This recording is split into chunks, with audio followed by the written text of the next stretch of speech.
friends, this is Miss Ann here at the Warminster Township Free Library, and welcome to another holiday craft. Today, we're going to be making a holiday or a festive holiday Christmas wreath.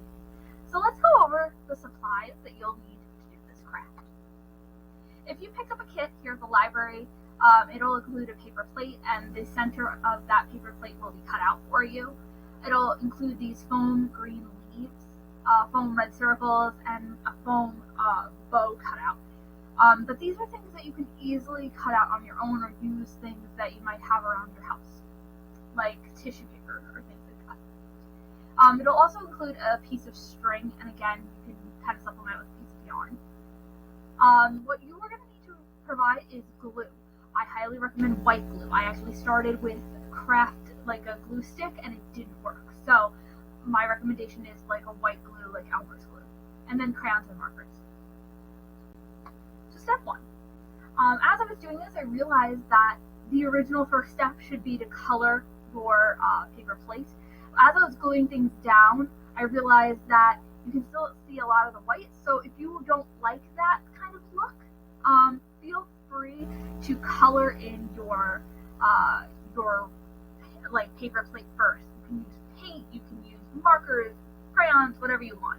You can make it red, you can make it purple, whatever you want to do. That way, what's behind the leaves will have a color to it.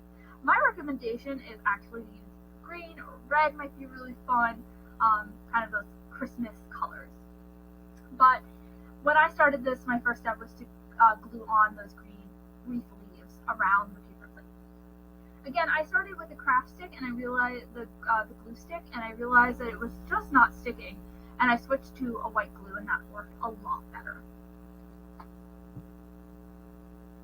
So eventually, I put them down like that, and I've had a few extra ones, and I tucked them in as well, and it really worked out much better than the glue stick. Step two is to glue on the red bow. You can do this before waiting for those leaves to dry. You can still do this portion. And you can glue it wherever you'd like. I actually put it right at the bottom, but you can do it at the top if you'd like. So I put it at the bottom there. Step three is to glue down the red circles. A couple of them might be like little stickers, so you can do that, or you can glue them down with, again, white glue. So this is what it kind of will look like at the end. Again, you can, my recommendation is to definitely color in the paper plate beforehand. As I was working on it, it was too late for me to use crayons, but, you know, that's something that you can definitely add. Likewise, if you have cotton balls, you can add like some detail in there to make it look like it's snowy. So there's a lot of variety in this, and you can do a lot of different things. Alright, so for step four, I recommend to let this dry, because you're going to have to turn the wreath over in order to do the last section. So let this dry for a little bit, at least a half an hour, but I would say give it a full hour, and come back to it in a little bit. Step five, turn your wreath over. This will allow you to secure the string to the back of the wreath. We gave you a long piece of string, and you may not need the whole thing. So step six is to secure the string. Start by tying the string together in a knot like I did. I actually cut it because it was a little too long and I wanted it a little bit less, length. So I cut it a little bit. That's what the scissors are for. But you don't have to. It's entirely up to you if you want to cut it or not.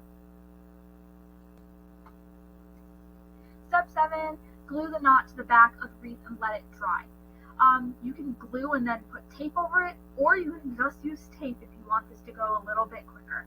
I had duct tape, and so I glued it and then duct taped it so I can continue taking the pictures, but you can certainly let it dry, you can put tape, that'll be up to you guys.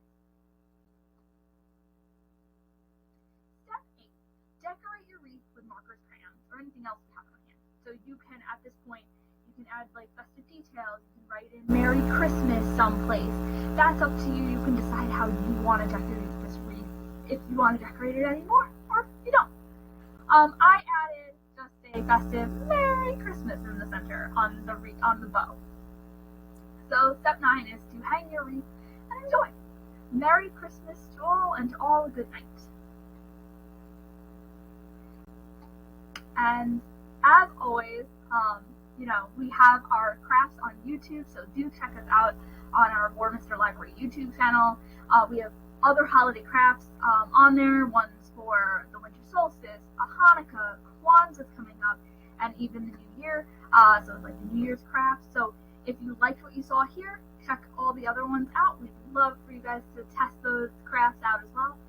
And we have crafts all the time, so there's a lot of different videos on our YouTube channel. As always, we hope to see you very soon at the Warminster Township Free Library, and happy holidays!